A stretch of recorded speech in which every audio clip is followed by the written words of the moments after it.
Hello, good morning po. Second day po ngayon namin sa hospital after ng operation. Okay na po si Freya. Nakatulog po siya.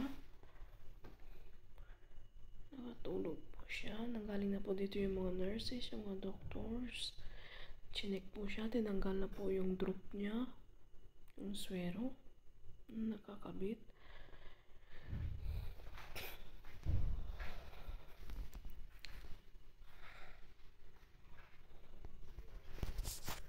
Ayan po. Nakatulog po si Freya sa pagod. Kasi gising po siya buong gabi.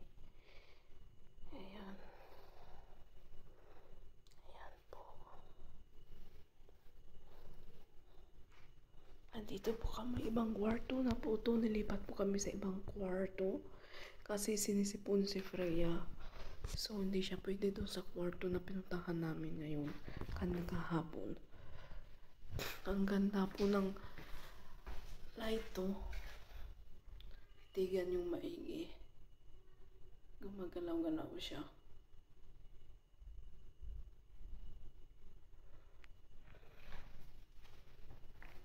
Ang ganda ng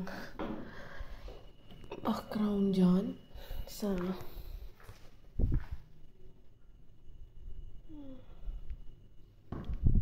yan po sa labas makulimlim pero ang daming puno,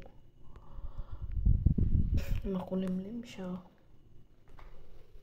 Tapos ayan po yung mga gamot ni Freya.